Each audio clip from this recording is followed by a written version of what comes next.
Emma, Chapter 1.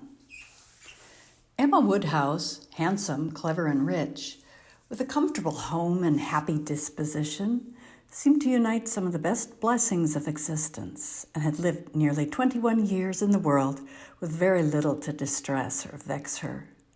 She was the youngest of the two daughters of a most affectionate, indulgent father, and had, in consequence of her sister's marriage, been mistress of his house from a very early period. Her mother had died too long ago for her to have more than an indistinct remembrance of her caresses, and her place had been supplied by an excellent woman as governess, who had fallen little short of a mother in affection. 16 years had Miss Taylor been in Mr. Woodhouse's family, less as a governess than a friend, very fond of both daughters, but particularly of Emma. Between them, it was more the intimacy of sisters. Even before Miss Taylor had ceased to hold the nominal office of governess, the mildness of her temper had hardly allowed her to impose any restraint, and the shadow of authority being now long passed away, they had been living together as friend and friend, very mutually attached, and Emma doing just what she liked, highly esteeming Miss Taylor's judgment, but directed chiefly by her own. The real evils, indeed, of Emma's situation were the power of having rather too much her own way and a disposition to think a little too well of herself. These were the disadvantages which threatened alloy to her many enjoyments. The danger, however, was at present so unperceived that they did not by any means rank as misfortunes with her. Sorrow came, a gentle sorrow, but not at all in the shape of any disagreeable consciousness. Miss Taylor married. It was Miss Taylor's loss which first brought grief. It was on the wedding day of this beloved friend that Emma first sat in mournful thought of any continuance. The wedding over and the bride people gone, her father and herself were left to dine together, with no prospect of a third to cheer a long evening. Her father composed himself to sleep after dinner as usual, and she had then only to sit and think of what she had lost. The event had every promise of happiness for her friend. Mr. Weston was a man of unexceptional character, easy fortune, suitable age, and pleasant manners, and there was some satisfaction in considering with what self-denying, generous friendship she had always wished and promoted the match, but it was a black morning's work for her. The want of Miss Taylor would be felt every hour of every day. She recalled her past kindness, the affection of 16 years, how she had taught and how she had played with her from 5 years old, how she had devoted all her powers to attach and amuse her in health, and how nursed her through the various illnesses of childhood. A large debt of gratitude was owing here. But the intercourse of the last 7 years, the actual footing and perfect unreserve, which had soon followed Isabella's marriage, on their being left to each other, was yet a dearer, tenderer recollection. She had been a friend and companion such as few possessed, intelligent, well-informed, useful, gentle, knowing all the ways of the family, interested in all its concerns, and peculiarly interested in herself. And every pleasure, every scheme of hers, one to whom she could speak every thought as it arose, and who had such an affection for her as could never find fault. How was she to bear the change? It was true that her friend was going only a half a mile from them, but Emma was aware that great must be the difference between a Mrs. Weston, only half a mile from them, and a Miss Taylor in the house. And with all her advantages, natural and domestic, she was now in great danger of suffering from intellectual solitude. She dearly loved her father, but he was no companion for her. He could not meet her in conversation, rational or playful.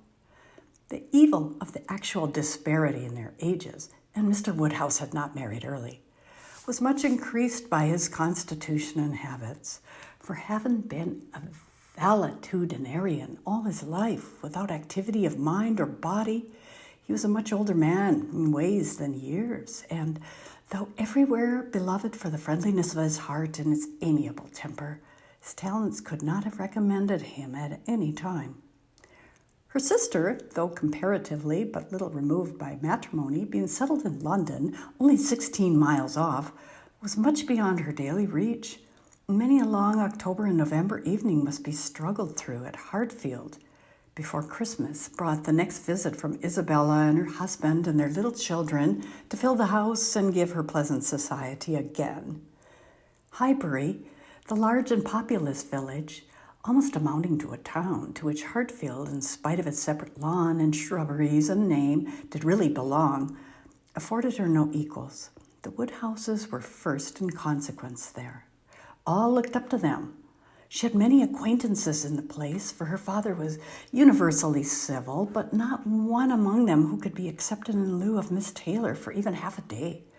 It was a melancholy change, and Emma could not but sigh over it and wish for impossible things, till her father awoke and made it necessary to be cheerful. His spirits required support. He was a nervous man, easily depressed, fond of everybody that he was used to and hating to part with them, hating change of every kind.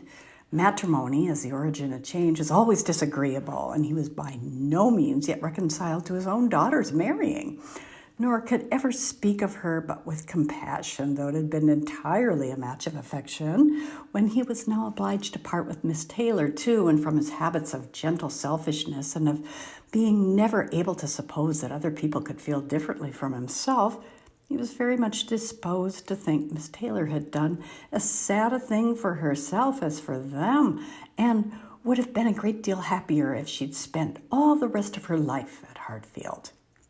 Emma smiled and chatted as cheerfully as she could to keep him from such thoughts, but when tea came, it was impossible for him not to say exactly as he had said at dinner.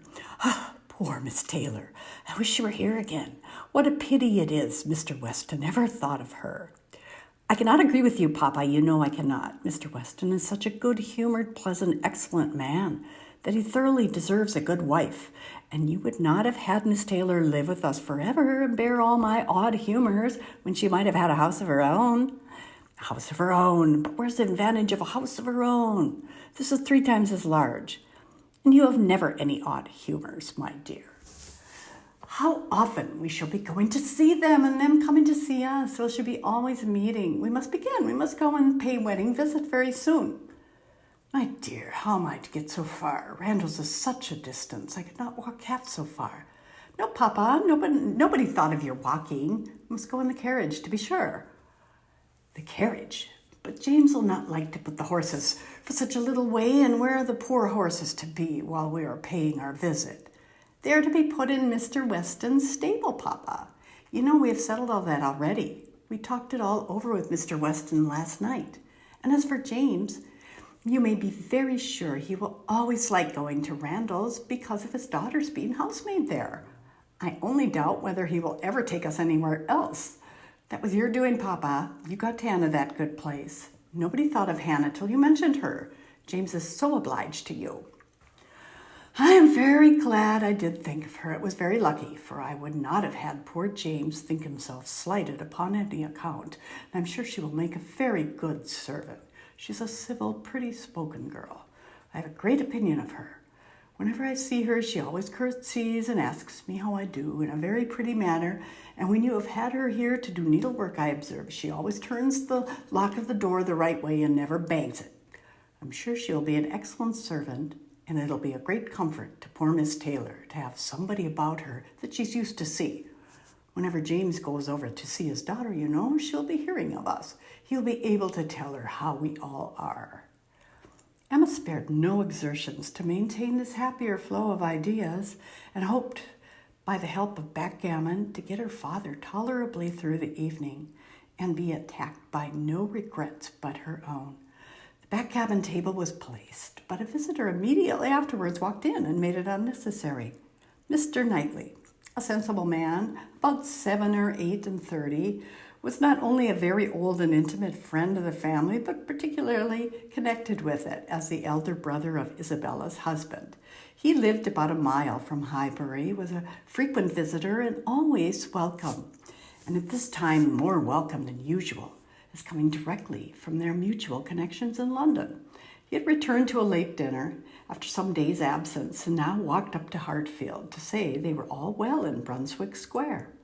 It was a happy circumstance and animated Mr. Woodhouse for some time. Mr. Knightley had a cheerful manner, which always did him good, and his many inquiries after poor Isabella and her children were answered most satisfactorily. When this was over, Mr. Woodhouse gratefully observed, "It is very kind of you, Mr. Knightley, to come out at this late hour to call upon us. I am afraid you must have had a shocking walk." "Not at all, sir. It's beautiful moonlight night, and so mild I must draw back from your great fire. But you must have found it very damp and dirty. I wish you may not catch cold." "Dirty, sir? Look at my shoes. Not a speck on them." "Well, that is quite surprising, for we have had a vast deal of rain here. It rained dreadfully hard for half an hour while we were at breakfast.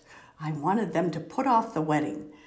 By the by, I have not wished you joy, being pretty well aware of what sort of joy you must both be feeling.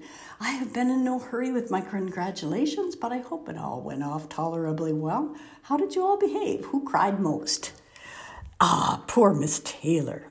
'Tis a sad business." "Poor Mr. and Miss Woodhouse, if you please, but I cannot possibly say poor Miss Taylor. I have a great regard for you and Emma, but when it comes to the question of dependence or independence, at any rate, it must be better to have only one to please than two, especially when one of those two is such a fanciful, troublesome creature," said Emma playfully. "That is what you have in your head, I know, and what you would certainly say if my father were not by." "I believe it is very true, my dear, indeed," said Mr. Woodhouse with a sigh. "I am afraid I am sometimes very fanciful and troublesome. My dearest papa, you don't think I could mean you, or suppose Mr. Knightley to mean you? What a horrible idea. Oh, no, I meant only myself.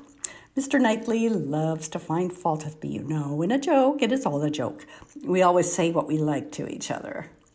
Mr. Knightley, in fact, was one of the few people who could see faults in Emma Woodhouse, and the only one who ever told her of them. Though this was not particularly agreeable to Emma herself, and she knew it would be so much less so to her father, that she would not have him really suspect such a circumstance as her not being thought perfect by everybody. "Emma knows I never flatter her," said Mr. Knightley. "But I meant no reflection on anybody. Miss Taylor has been used to have two persons to please. She will now have but one. The chances are that she must be a gainer." "Well," said Emma, willing to let it pass, "you want to hear about the wedding, and I shall be happy to tell you, for we all behaved charmingly. Everybody was punctual, everybody in their best looks, not a tear and hardly a long face to be seen. Oh, no. We all felt that we were going to be only a half-mile apart and were sure of meeting every day." "Dear Emma bears everything so well," said her father. "But Mr. Knightley, she is really very sorry to lose Miss Taylor, and I'm sure she will miss her more than she thinks for." Emma turned away her head, divided between tears and smiles. "It is impossible that Emma should not miss such a companion," said Mr. Knightley. "We should not like her so well as we do, sir, if we could suppose it. But she knows how much the marriage is to Miss Taylor's advantage. She knows how very acceptable it must be at Miss Taylor's time of life to be settled in a home of her own, and how important to her to be secure of a comfortable provision, and therefore cannot allow herself to feel so much pain as pleasure. Every friend of Miss Taylor must be glad to have her so happily married." "And you have forgotten one matter of joy to me," said Emma, "and a very considerable one, that I made the match myself. I made the match, you know, 4 years ago, and to have it take place and be proved in the right when so many people said Mr. Weston would never marry again may comfort me for anything." Mr. Knightley shook his head at her. Her father fondly replied, "Ah, my dear, I wish you would not make matches and foretell things, for whatever you say always comes to pass. Pray do not make any more matches." "I promise you to make none for myself, Papa, but I must indeed for other people. It is the greatest amusement in the world. And after such success, you know, Everybody said that Mr. Weston would never marry again. Oh, dear no. Mr. Weston, who had been a widower so long and who seemed so perfectly comfortable without a wife, so constantly occupied either in his business in town or among his friends here, always acceptable wherever he went, always cheerful. Mr. Weston need not spend a single evening in the year alone if he did not like it. Oh, no.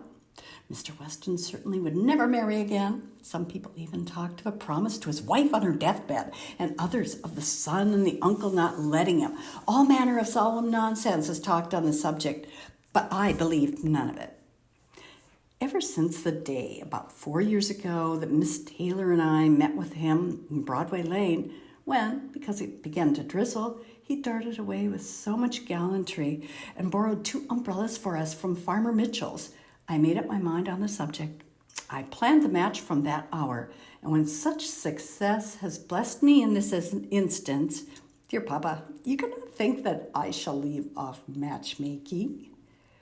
I do not understand what you mean by success, said Mr. Knightley. Success supposes endeavor.